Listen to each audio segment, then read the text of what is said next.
Welcome once again, folks, to the Dan Time Podcast. I'm your host, Dan McArdle. It is always great to have you here. I got to say, it's fun to still be doing this. Haven't been doing the podcast for years and years, but months and months, and we're all busy. Like I said on the last episode, we find uh, time for the things that are important to us. My guest today and I, off camera, off the record or whatever. We were just talking about that. We all lead busy lives, and family comes first. And anyway, started the Dan Time podcast in August of 23. The goal has always been to just make it to the year mark, produce weekly episodes for 52 weeks, and we'll see what happens next. But hope you're having fun with the show. That is the main point, to just have some fun. If you're listening for the first time, you're like, hey, this is Dan Time. And Dan, you got a guy named Taylor on this show. What's happening here? It's supposed to be Dan talking to Dan. Well, I'm glad you asked. So as you've seen, we have Dan's, we have Danny's with a Y at the end, with an I at the end, the Danielles. There's a lot of interesting names and many we haven't even gotten to. But if your name is not Dan, you can always still be a guest on the show.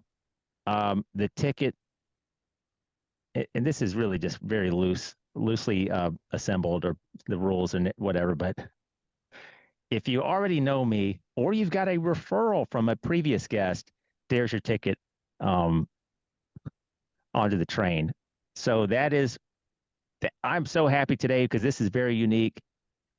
The first spouse of a Dan Time guest, and she could not in the recording last time. Maybe it was the end of the show chatter, and she said, Dan, you have got to get Taylor on. He'll totally do it.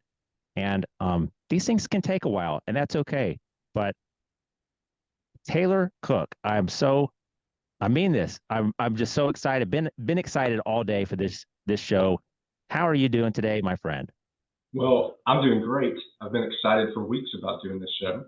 I'm glad we're getting to it. And don't forget in your introduction, connections to Dan, that I have a daughter named Danny, my middle child. That's right. That's right. I'm so tickled. I don't think a lot of guys say that they're tickled about something, but man, I am. I always love to hear that.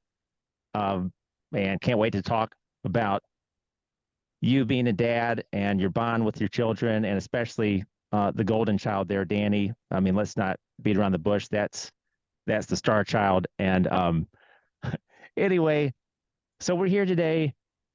Taylor Cook on the show. I think we have, the crazy thing is, folks, and you know this, you've got people in your network. You didn't go to each other's weddings. You didn't send each other a Christmas card, maybe, but you've got like lots in common.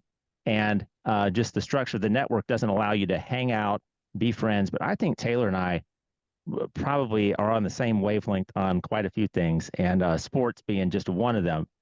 But that's one thing Emily said was uh, he loves sports just like you do. So Yeah. anyway, we promote friendship on this show. And Taylor, thanks for the last time I saw you, I think may have been the baby shower for my oldest son, which is coming up on 7 years ago. And Yeah. yeah, it's just wild, just wild. And you've always been a guy that I wanted to get to know better. And here we are by way of this podcast, getting to have a conversation. So once again, I did the intro, I rolled you out here, but I want to just say again that I'm excited to be talking to you today. No, I'm really happy to be here with you, and I think we are on the same wavelength. And I've always suspected that we'd be good friends. Now, you're a busy guy. This is a unique episode, folks. Those of you listening, or you, the listener, I always like to talk to the individual. I have no notes today. I usually conduct a good bit of research, but from time to time, it's good to have an episode like this where we're just spitballing here. Just gonna be Dan and Taylor time.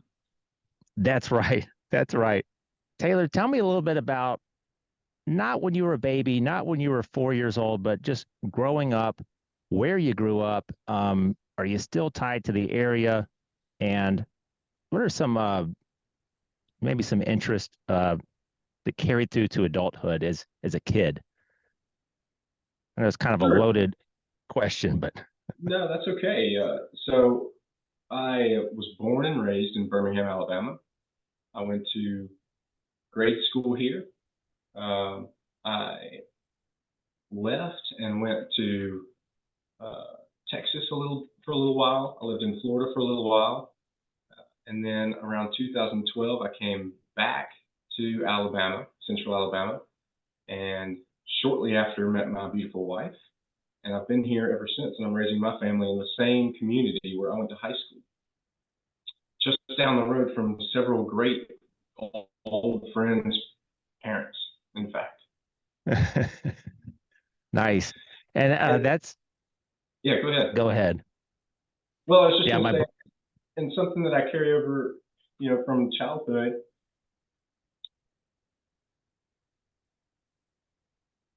carry over a lot from childhood, actually, especially being in the same community. I mean, my kids are going to the same school where a lot of my friends went to school. They'll go to the same high school I went to. We go to a lot of the same restaurants. As far as a lifestyle, I'm carrying over a lot from my childhood. Sure. were you, you know, I think back because now that my oldest and I think maybe your oldest child is around 6 or 7, you start to see the things that interest them, the shows that they like to watch if they're into math, counting, or if they're into whatever. Um, do you see some similarities with your children? Like if one of them likes a particular sport or activity, and you're like, that was kind of what I was into when I was that age.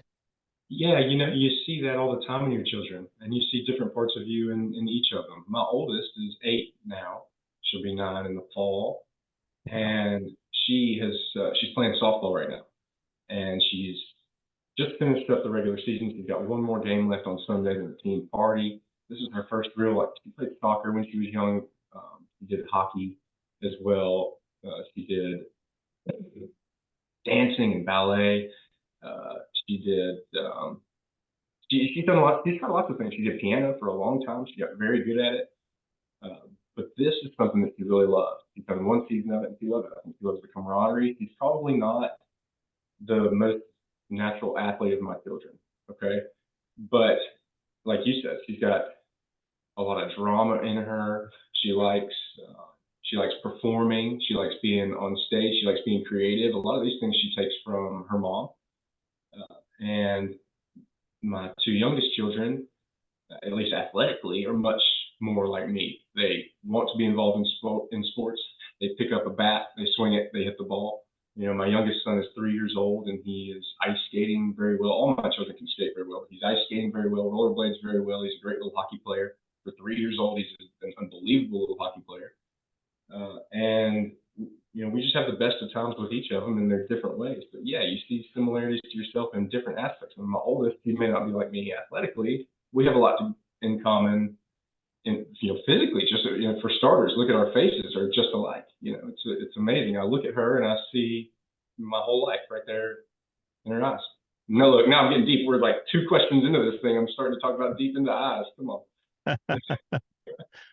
Yeah, that's what we do here on Dan Time. And I forgot to say, folks, and you might hear sometimes I go back and do an intro, but it is Taylor Cook time today. I am trying to rein it in on the the rambling. Maybe some of my diehard listeners love all the stream of consciousness stuff that just comes out of my mouth. I don't know. I, but I try to keep the focus on the guest. And so anyway, growing up and raising your family near where you grew up and seeing them uh, grow in the community. My brother's having that same experience. Some circumstances in my life led me to split off, and um, but I love hearing about what my nephews are doing. I was just talking to my brother yesterday, and I wish I could see the ball games and just I hear about them and I don't get to attend them and stuff like that. But anyway, so Taylor, like me, you're a father of three.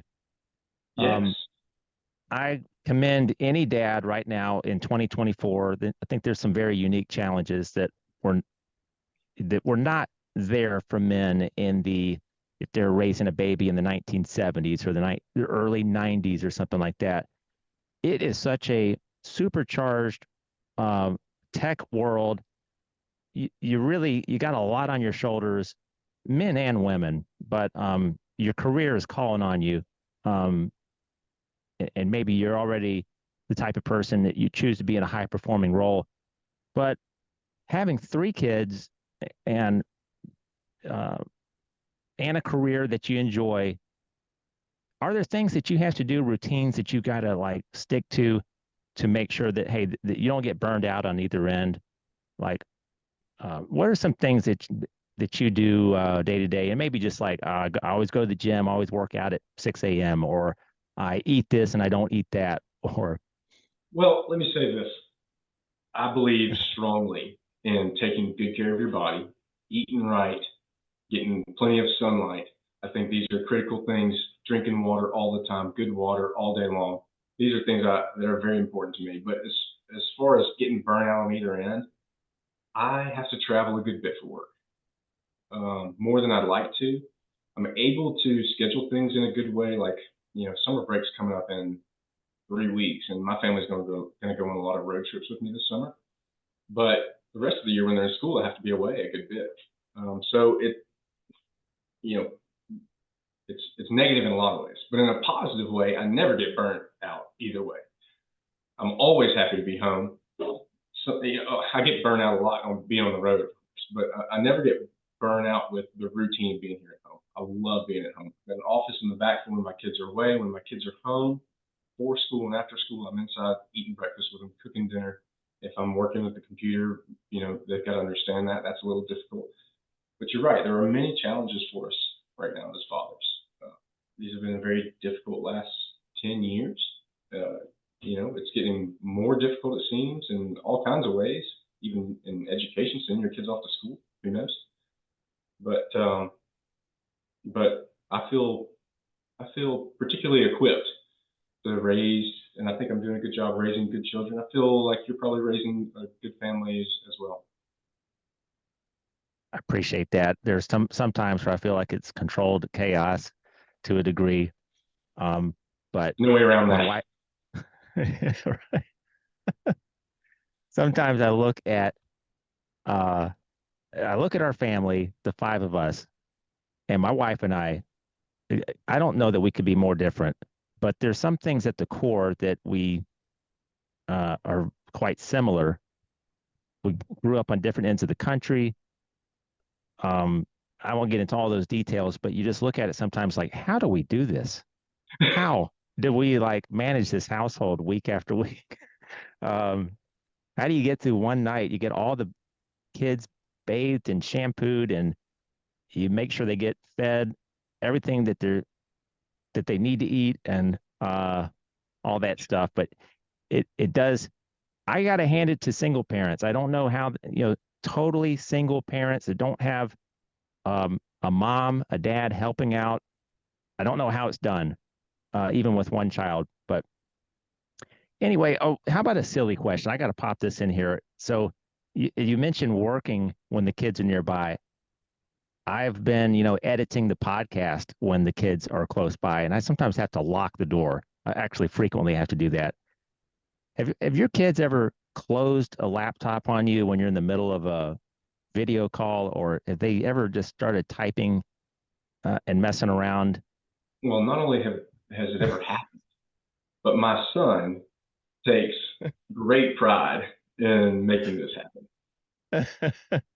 All the kids like messing with me when I'm on the computer, closing the computer on me if I walk away just to get a laugh or a rise out of me. But especially my boy likes these kind of antics. And I respect that about him, already.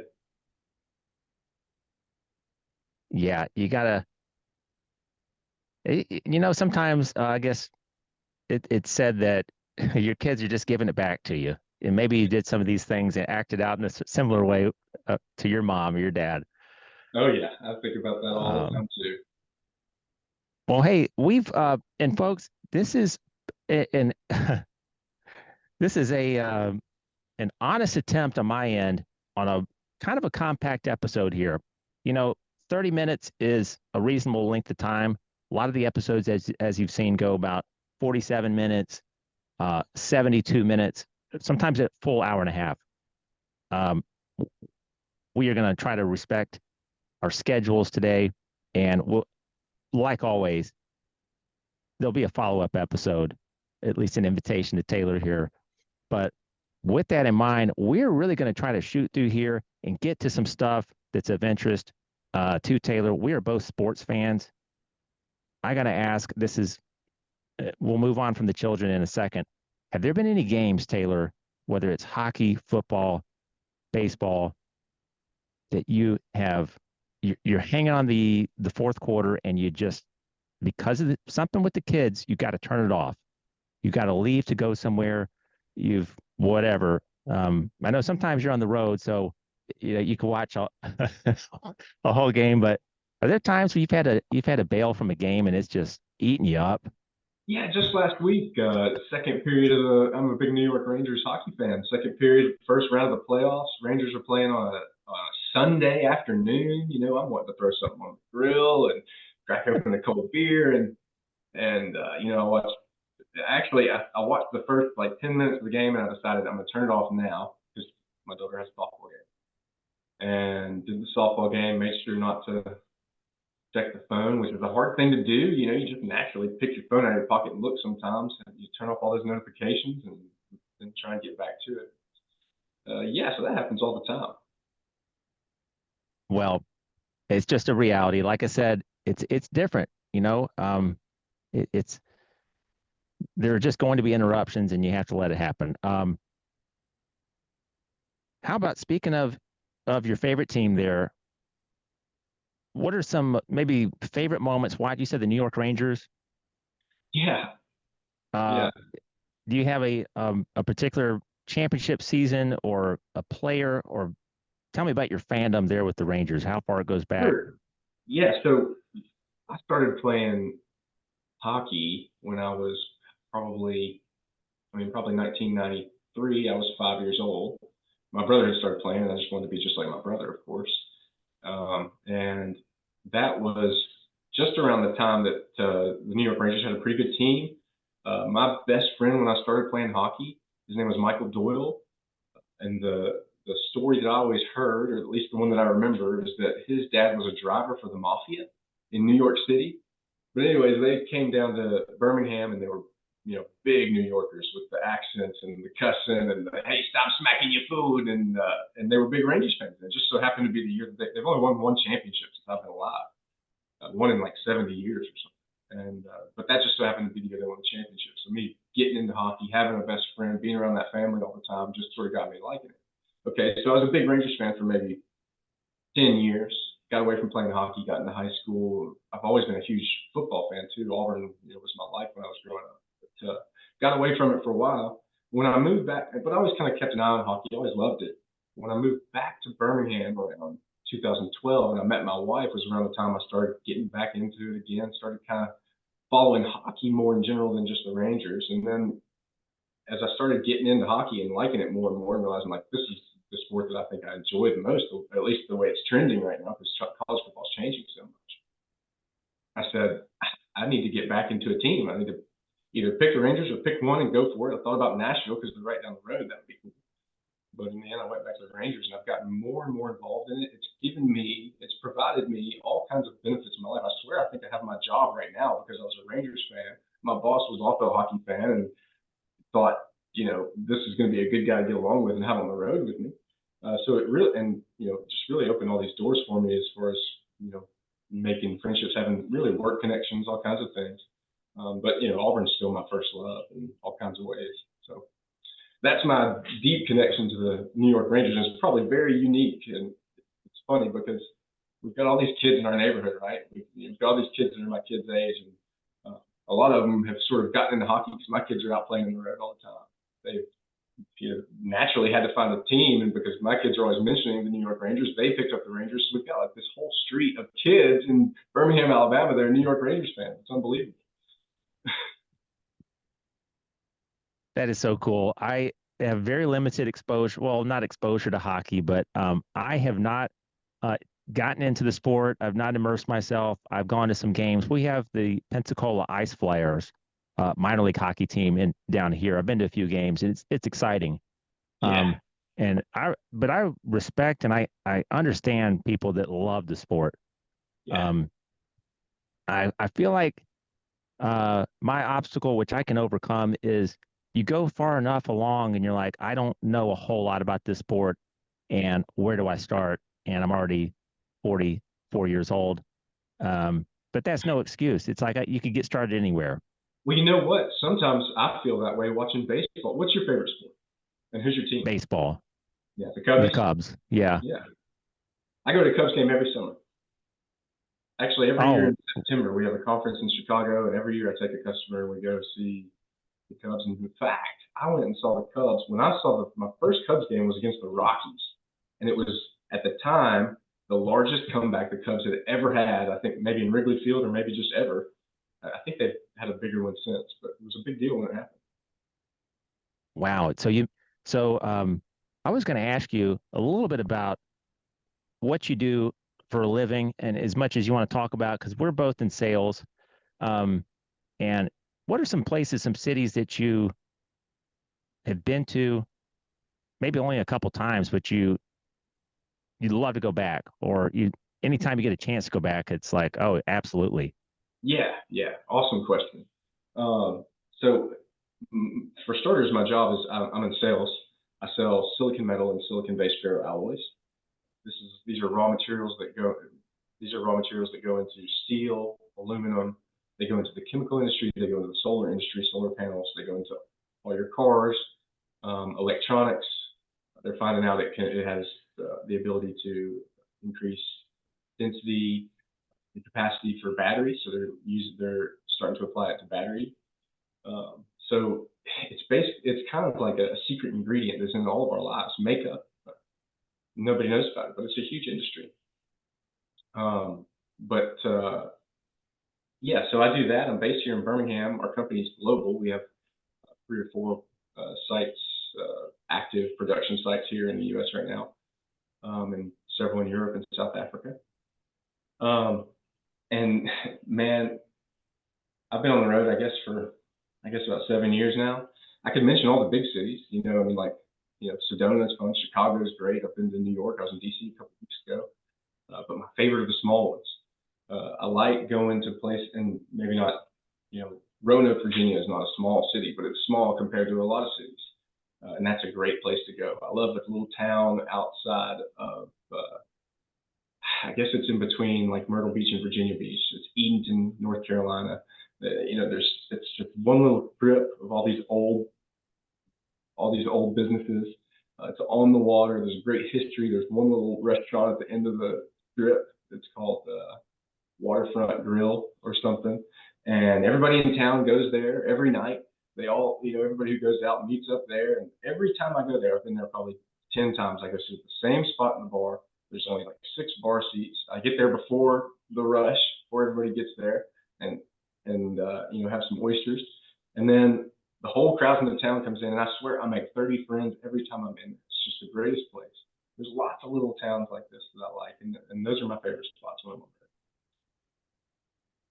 I was going to ask you because it seems like that you enjoy meeting people by chance, having a conversation with somebody, like you said, that just happens to be sitting next to you at a bar or restaurant, and may not get to hang with them again, may not swap numbers, maybe you do, but uh, you you seem like you probably gravitated to this career field, and maybe that was part of it. Is you're interested in other people, what what folks on one one side of the country or maybe internationally, what they're doing, what's important to them. Have you Exactly right. Yeah, I do. And I've had some really great experiences, so many great experiences with this exact kind of thing, meeting random people from random places that just by chance I came across on my travels that I think all the time about writing them down or in some way recognizing them. I mean, I just have so many great stories of meeting very unique and kind people. And you don't always meet kind people, but it might be more common than you think if you get out there and are around people in friendly places. I'm glad you mentioned that part as well, because in my line of work, I do encounter people that are maybe not so interested in talking to me, or seeing me, and maybe it takes them a minute. How do you handle those encounters with folks that are um, don't I won't say they're hostile to you, but they're pretty icy. Yeah, I get a lot of that too. For starters, I bring donuts pretty much everywhere I go. And then, I don't know. I mean, everybody, you react differently every time. Sometimes it catches you off guard, and I may have a really terrible response to it. But when I'm at my best, I'm able to let my guard down a little bit more, loosen up, and find ways to kind of poke at the situation. I mean, that's not how I handle it every time, but when it works, it's nice. And I've found ways to do that. I deal with a lot of old people that have been doing it for 40 years, that have been working in the plant. They're covered in coal and dust and dirt, and they don't want to have conversations with anybody, especially not somebody who's 30 something with my pink polo on or what, but but you gotta get creative. I'm sure you have to get creative. I mean, and you have to humble yourself. You have to be able to take no, but you have to be able to roll with it and make fun of it. If anybody's taking it so seriously that they're telling you to get out, or they're upset that you're laughing with them or having a good time, then maybe you don't need that business anyways.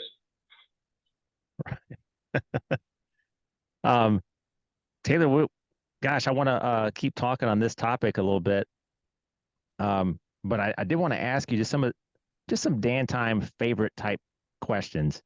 Uh, Favorite sport, is it hockey? Yeah.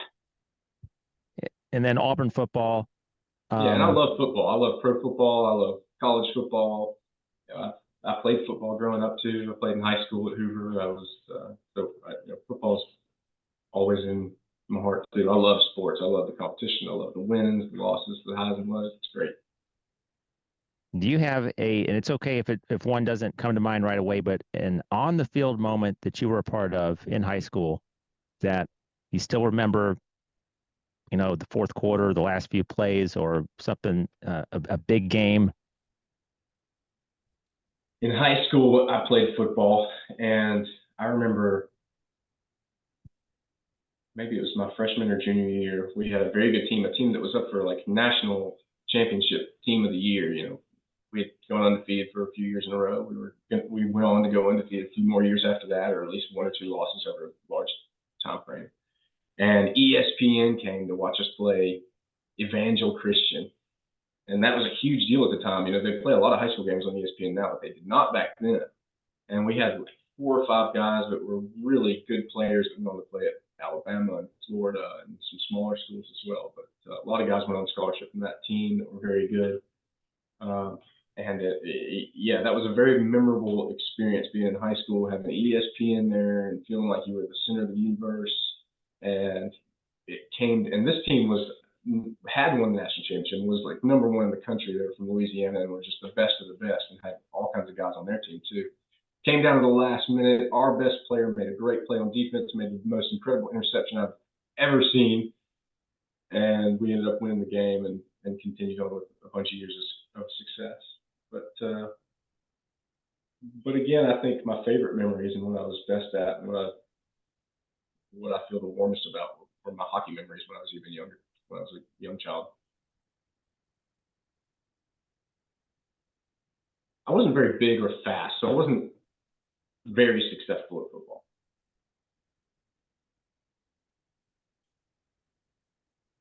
Sorry about that. Okay, I'm back. Yeah. Well, now, how about when you took the uniform off for the last time that night, that I mean, did you know, okay, this is it, and I'm okay with this, or man, I wish I could still play?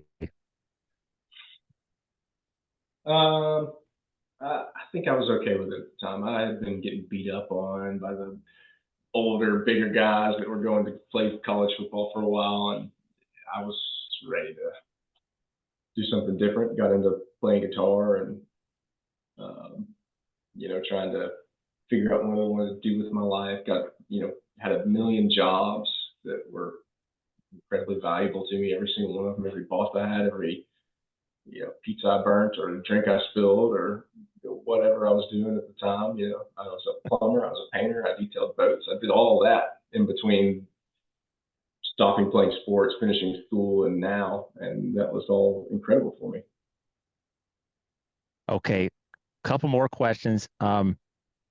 Favorite sports movie? Um, Either a sports movie or do you have a favorite all-time movie? Man, well, my favorite all-time movie is Jaws, and it has been Oh, Jaws I for love it.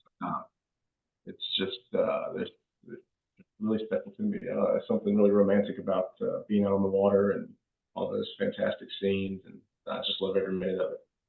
And I'm a movie guy, but favorite sports movie. There's so many good ones.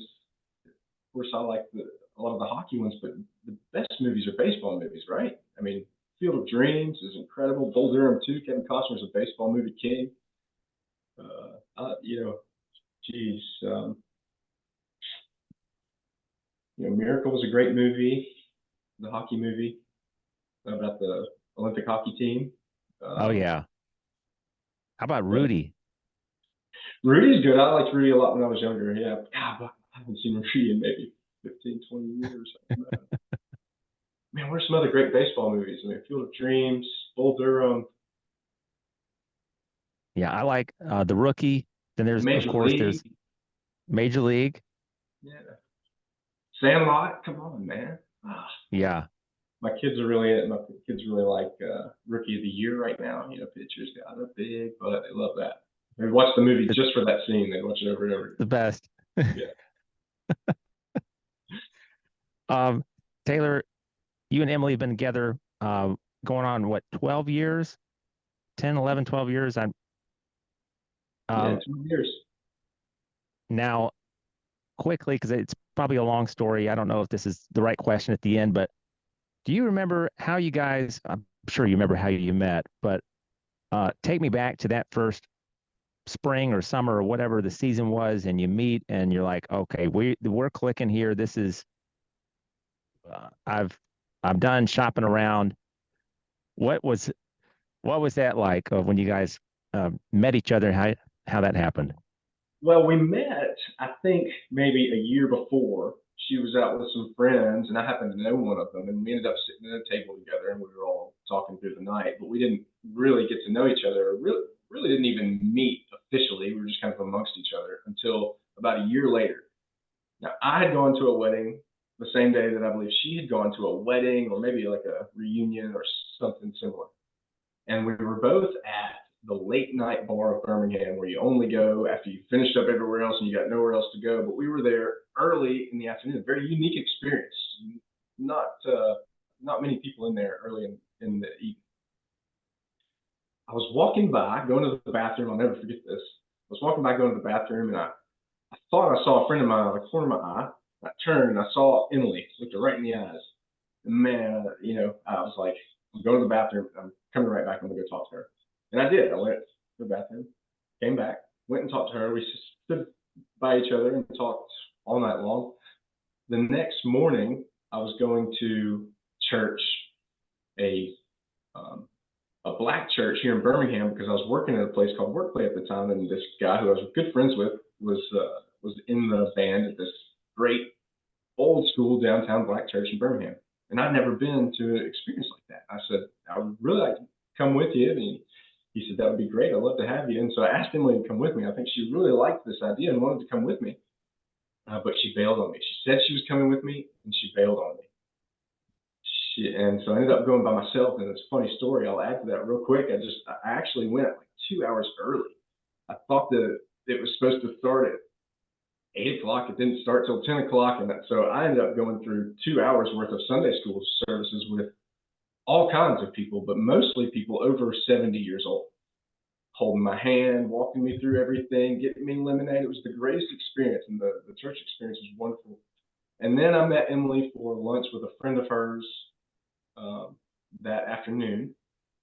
And of course, we haven't been separated since, but I have to mention this. I think I started asking her to marry me after maybe a month, maybe 2 months. And I probably asked her 10,000 times to marry me between the time that I started and the time she actually said yes. But since that night, we've had only maybe 1 month of not spending time together. We've been together ever since. What a wonderful story. You were ready to close the deal. You had her in your CRM, and you'd already had the first appointment and the follow up, and you're ready to close. Well, obviously she's beautiful. Oh, now I'm going to go on about my wife, trying to get some points if she listens to this episode. But of course she's beautiful, but we've always laughed a lot together. So that was just it was a no-brainer for me. Yeah, and it's been said a million times, folks. You don't have to hear it from me, but laughter is, man, it's the key to any marriage, any successful partnership. It's key to friendships. Think about the friends that you've had the longest. What's the key ingredient? You're probably that person has a great sense of humor, or you just kind of always. The great thing about friendships.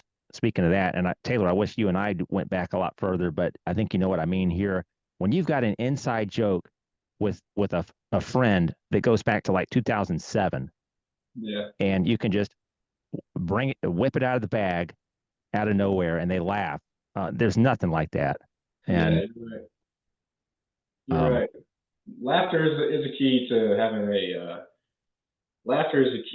having a happy life, of course. But as far as a partnership, laughter, but you also the values. I got to mention the values if you're talking about how to build a successful foundation and relationship to build a family. I mean, if you may not agree on everything, you may not agree on most things, but you have to agree on what you see as right and wrong to be able to cooperate. that's right. If you got time, I got a couple of silly questions here Yeah, bring them on. just for Dan time. Since you're a traveling man, I've asked my friend Jim Powell this question. I don't know if I've dusted it off in a while, but how do you feel? You're on the road, so like me, you got to run into these racetrack and Circle K, and maybe you got your particular restrooms that you're like, okay, I trust this place. This is gonna be okay. It's gonna be reasonably clean. Um, how do you like the accelerator? Are you a fan, or if you see the accelerator and the paper towels, which one are you going for when you're washing up? I hate the accelerator. I hate the accelerator. I hate self checkout. If I never go through another self checkout again in my life, I'll be a happy man. But let me give you a pro tip today, man. Don't stop at the gas stations anymore unless you need a snack. Stop at a Hampton Park, go inside, much cleaner bathroom, snag one of those cookies on the way out, or a nice glass of lemon water. You don't have to go in those dirty bathrooms anymore. I'll tell you that. That's what you got to talk to Jim, because I think that's his advice. He's like, Dan, cut it out. Quit going into that Chevron off the East Aboga exit. Yeah. Just stop it. Hampton Inns. But yeah, and he doesn't like the accelerator. My son Warren is frightened by it when I have to take him in there. It's too loud. It is loud, but kids hate those things. Of course, it's too loud. I'm going to go one step further with you. Let's get real personal. Do you use one of these stand-up stalls for going to the bathroom? I mean, one of these stand-up, what do they call them? Like the trough thing that goes top to bottom that you pee in. All the way to the floor? I'll never do one of these again. The ones that go all the way to the floor, I can't do it. I have found that, can't believe we're talking. Well, I can believe that we're talking about it because I brought it up, but I gotta put in a plug here for Target. Target, you're not going to hear this, folks, on any other podcast, but when it comes to urinals, and this is important to men, I have not found a better urinal than the ones at the Target men's room. It's clean. That's all I'll say. It's a clean experience. I'm not That matters, but I'm not ashamed to say it.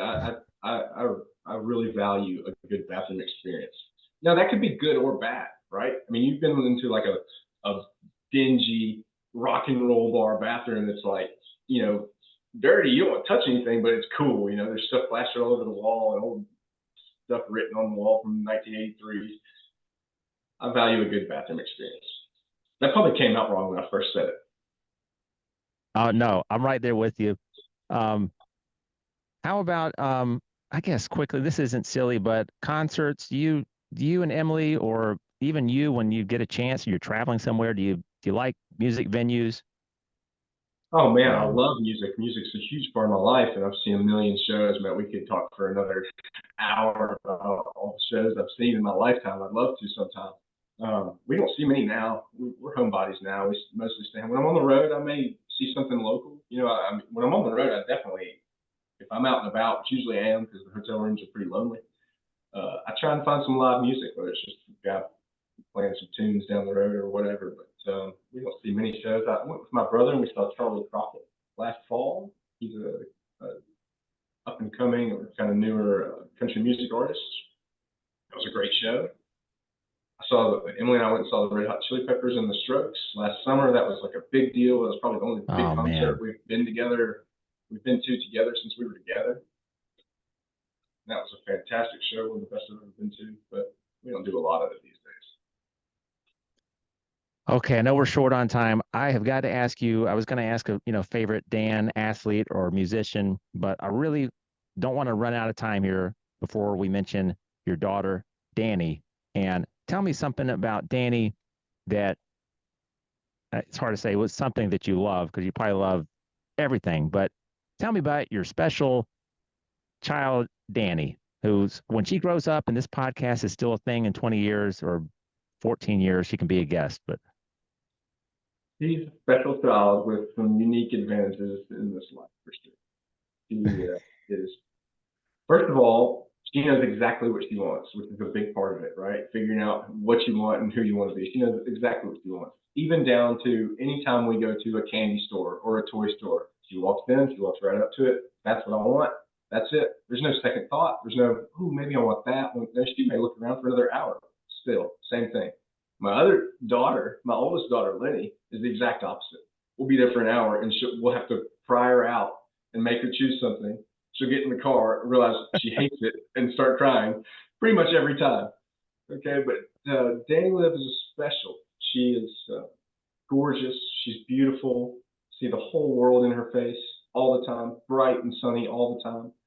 Incredible athlete, and she wants to be a farmer. She wants to be with her family. She knows the boy that she wants to marry. She's already kind of accepted that this is the boy who's going to be best for living on a farm with. She's just she's just got a very wonderful mind that's very stable, especially for a 5-year-old. That's great stuff, Taylor. I love it, and I love how we get excited about our children. Everybody does. And if you're listening to the show and you don't have children yet, you're maybe not planning on it, that's okay too. Hopefully this is still enjoyable because you may have a niece or nephew. But great stuff, Taylor. We've got to go ahead and commit to a second episode because I want to talk about your guitar playing and music and some other, I need 2 hours with everybody, but I'd love to. You've been so gracious. You've been awesome with your time. In this short conversation, I can see why you're successful in what you do day to day. I appreciate you being here and being a part of the show. And folks, if you're listening, not every episode has a video component, but head over to the Dan Time YouTube channel. for the video portion of this episode. And Taylor Cook, awesome to connect with you today and make up for all the years that we haven't been hanging out or texting about ball games or whatever. Hey, the pleasure's all mine. I feel like we're on the right path towards significant long-term friendship, my friend. Can't wait for our kids to meet each other. Yeah, we need to do that soon. Maybe this summer. Come down by the coast and play by the water sometime. That'd be wonderful. Yeah. All right. Well, anything that you'd like to plug before we we wrap it up? Wow, in pretty good time. Well, yeah, since you give me an opportunity to plug something, I'll plug Blue Spring Water, which I've switched to recently. It's about 45 minutes north of Birmingham, Alabama, and it's the silkiest, smoothest, most clean, delicious water you can drink. And as you know, this is very important to me, and it should be to everyone.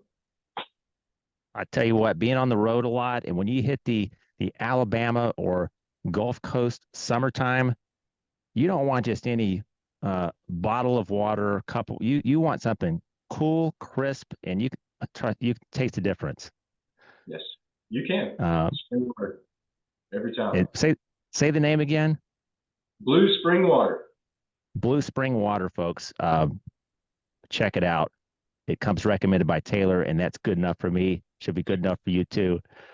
All right. Well, that's it for this episode. Hope you enjoyed it, and we'll see you next week on the Dan Time Podcast. Take care of yourself first, and then you can be your best out there in the world and for your friends and your partners and husbands and wives and whatever else. And that's me not wanting to let go of the episode. I got to ramble at the end, but all good things got to come to an end. Taylor, have a great week, and we'll talk soon.